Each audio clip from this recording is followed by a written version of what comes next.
Hello guys आज की हमारी वीडियो में हम irretrievable breakdown grounds of divorce discuss करेंगे। तो अगर आपने हमारे चैनल को सब्सक्राइब नहीं किया है तो प्लीज़ पहले अभी कभी चैनल को सब्सक्राइब कर दें। इसमें आपको लॉ से रिलेटेड बहुत सारी वीडियोस मिल जाएंगी और इसके सिवा अगर आप सोशियोलॉजी पढ़ना चाहते हैं, पॉलिटिकल साइंस पढ़ना चाहते हैं, उसकी भी वीडियोज़ मिल जाएंगी। तो अभी के भी चैनल को सब्सक्राइब कर दें। हमने हिंदू मैरिज एक्ट 1955 शुरू किया था और डाइवोर्स को हम कर रहे थे। काफ़ी ज़्यादा वीडियोस हमने डाइवोर्स की बना दी हैं। अगर आप डाइवोर्स बाय म्यूचुअल कंसेंट जो कि सेक्शन 13B में दिया हुआ है उसके बारे में जानना चाहते हैं तो हम लिंक डिस्क्रिप्शन में दे रहे हैं वीडियो का, आप वहां जाके वो वीडियो देख सकते हैं।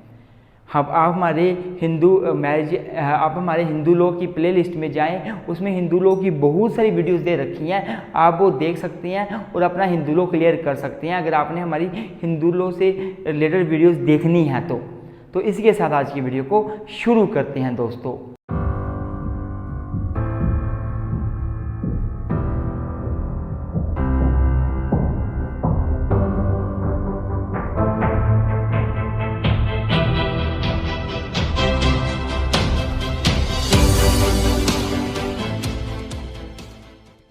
हाँ जी गाइस, अगर मैं इरिट्रेबल ब्रेकडाउन ग्राउंड्स की बात करूं तो जब हिंदू मैरिज एक्ट 1955 पास हुआ तब ये ग्राउंड्स अवेलेबल नहीं थे। इन ग्राउंड्स को बाद में ऐड किया गया जब हिंदू मैरिज एक्ट 1955 को 1964 में इसको अमेंडमेंट किया गया 1964 में, तब ये ग्राउंड अवेलेबल हुए, ये ग्राउंड ऐड किए गए। जब हिंदू मैरिज एक्ट 1955 बना तो डाइवोर्स के रिगार्डिंग केवल एक ही थ्योरी को फॉलो किया जाता था, फॉल्ट थ्योरी को। जो डाइवोर्स की फॉल्ट थ्योरी है उसको फॉलो किया जाता था। उसको फॉलो करते हुए हिंदू मैरिज एक्ट 1955 के सेक्शन 13 सब सेक्शन 1 में फॉल्ट ग्राउंड्स रखे थे डाइवोर्स के। फॉल्ट ग्राउंड जो थे वो डाइवोर्स के थे। इसमें क्या होता था कि हस्बैंड या वाइफ दोनों में से किसी एक पार्टनर का अगर फॉल्ट है तो दूसरा पार्टनर डाइवोर्स ले सकता है, लेकिन जो डाइवोर्स लेना चाहता है वो पार्टनर इनोसेंट होना चाहिए, बिल्कुल सही होना चाहिए। फॉल्ट मतलब गलती क्या है। तो सेक्शन 13 सब सेक्शन 1 में कुल मिला के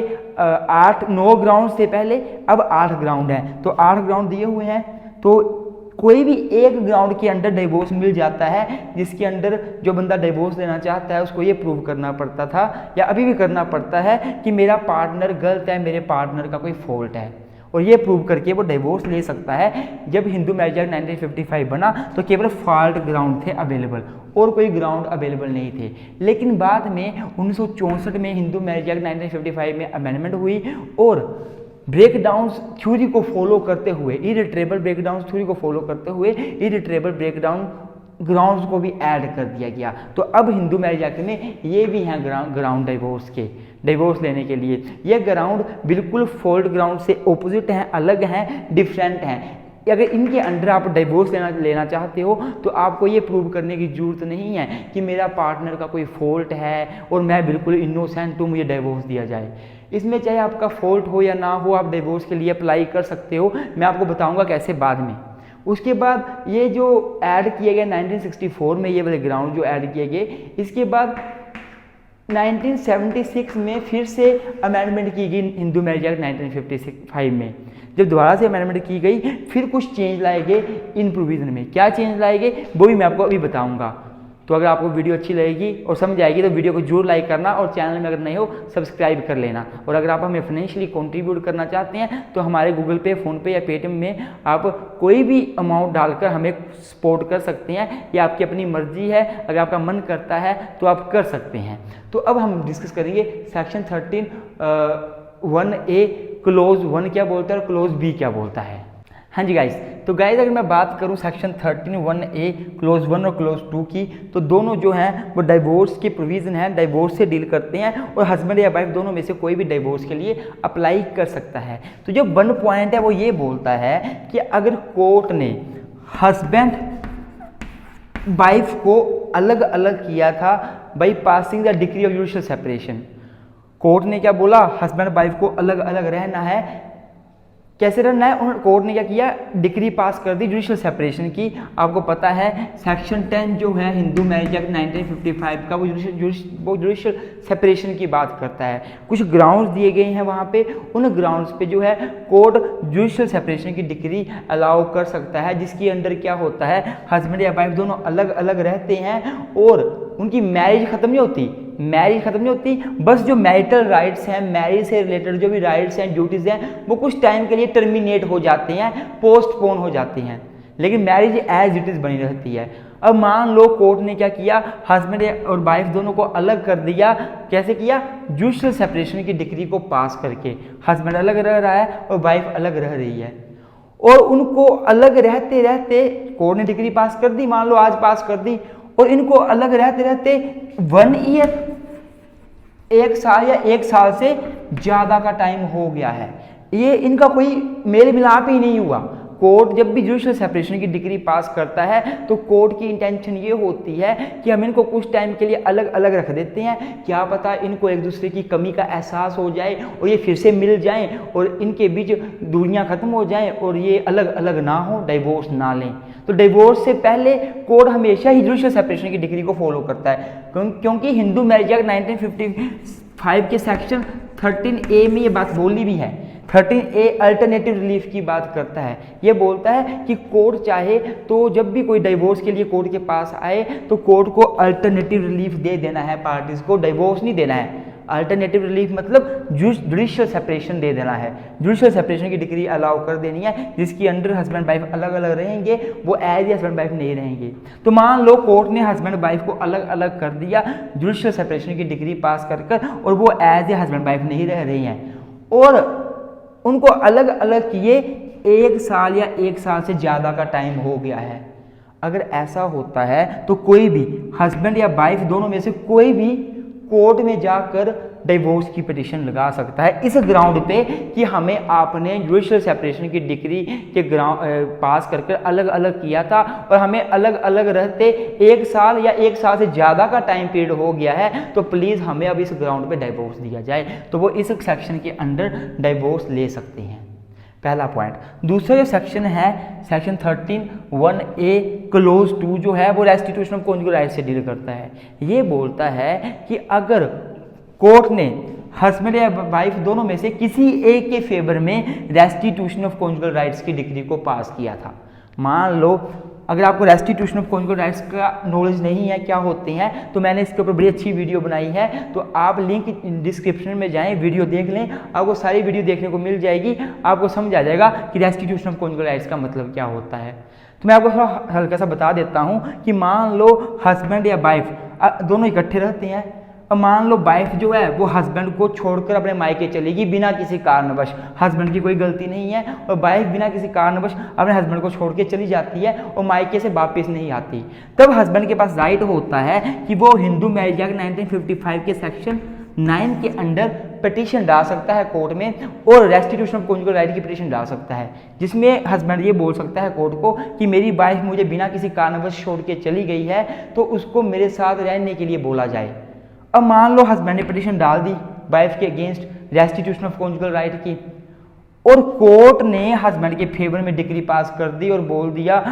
वाइफ को कि आपको अपने हस्बैंड के साथ रहना पड़ेगा, क्योंकि आप अपने हस्बैंड को बिना किसी कारणवश, बिना किसी रीजनेबल कोज के ही छोड़ के चले गए हो, आपका जाने का मतलब नहीं बनता, ना तो आपको कोई तंगी है, ना कोई दिक्कत है, ना हस्बैंड मारता पीटता है, तो आप गलत कर रहे हो।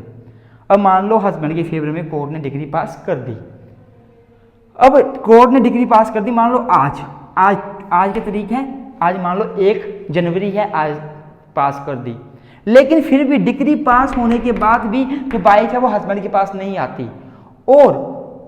डिग्री पास किए हुए 1 साल या 1 साल से ज़्यादा का टाइम पीरियड हो जाता है और वाइफ हस्बैंड के पास नहीं आती, और डिग्री पास किए हुए टाइम कितना हो गया, 1 साल या 1 साल से ज़्यादा, तो ये भी एक ग्राउंड बन जाता है डिवोर्स का। अब जब 1 साल या 1 साल से ज़्यादा का टाइम पीरियड हो गया है, तब हस्बैंड या वाइफ दोनों में से कोई भी पार्टनर जो है, कोई भी पर्सन जो है वो कोर्ट में जा सकता है और कोर्ट को बोल सकता है कि हमें डिवोर्स दिया जाए, हम दोनों जो हैं मतलब आपने रेस्टिट्यूशन ऑफ कॉन्जुगल राइट की डिग्री को पास किया, रेस्टिट्यूशन ऑफ कॉन्जुगल राइट की डिग्री को पास किया था, लेकिन इसके बावजूद हमारे बीच कोई मेल मिलाप नहीं हुआ है, पिछले 1 साल से हम लोग अलग ही हैं, या 1 साल या 1 साल से ज़्यादा अलग ही हैं। हस्बैंड बोलेगा कि आपने रेस्टिट्यूशन ऑफ कॉन्जुगल राइट की डिग्री को पास किया था, वाइफ के अगेंस्ट वाइफ फिर भी मेरे पास आके नहीं रही और इस बात को 1 साल या 1 साल से ज़्यादा टाइम पीरियड हो गया है, तो अब मुझे डिवोर्स दे दो, तो ये ग्राउंड बन जाएगा डिवोर्स का। वैसे ही वाइफ भी बोल सकती है कि मैं अपने हस्बैंड को छोड़ के चली गई थी, आपने रेस्टिट्यूशन ऑफ कॉन्जुगल राइट की डिग्री को पास किया था, लेकिन फिर भी मैं अपने हस्बैंड के पास नहीं गई, हमारे बीच कोई कोहैबिटेशन नहीं हुआ, अब मुझे डिवोर्स चाहिए, तो वो सेक्शन 31A क्लोज 2 के अंदर डिवोर्स ले सकते हैं।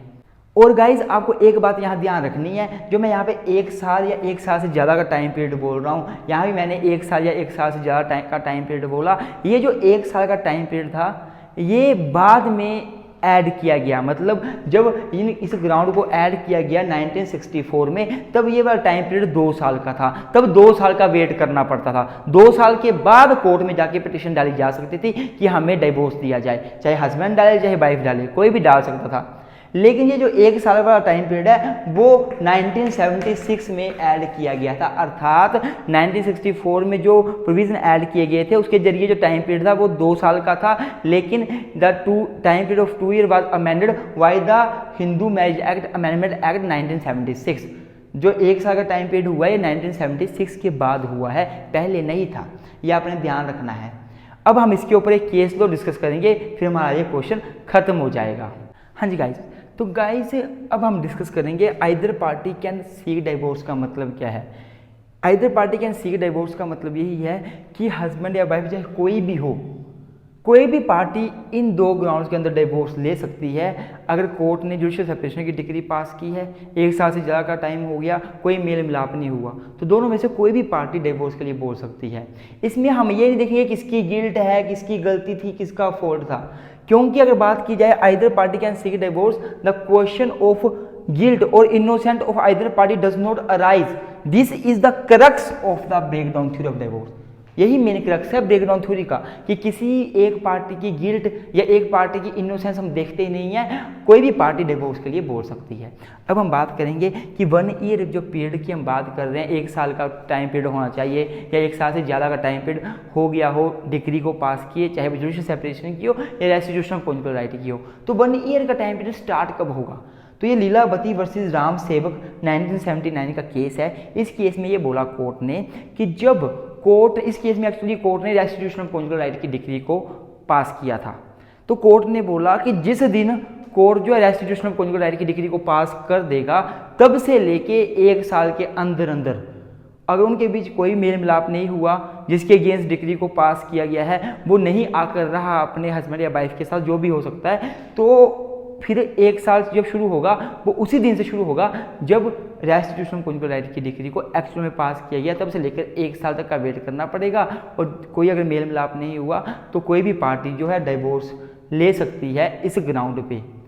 कोई भी पार्टी कोर्ट में जाकर डिवोर्स के लिए पिटीशन डाल सकती है इस ग्राउंड पे कि रेस्टिट्यूशन ऑफ कॉन्जुगल राइट की डिग्री को पास किया गया था कोर्ट के जरिए, लेकिन 1 साल या 1 साल से ज़्यादा का टाइम पीरियड हो गया है, दोनों में कोई मेल मिलाप नहीं हुआ, कोई रेस्टिट्यूशन नहीं हुआ कॉन्जुगल राइट्स का, या जुडिशियल सेपरेशन की डिग्री पास की थी लेकिन आके मेल मिलाप नहीं हुआ कोई भी, हम अभी भी अलग अलग हैं, तो कोर्ट डिवोर्स ग्रांट कर देगा। अगर वीडियो अच्छी लगी है वीडियो को लाइक करें, चैनल को सब्सक्राइब करें, और हम आगे अब सेक्शन 14 और 15 को पढ़ेंगे अगली वीडियो में। Thank you so much.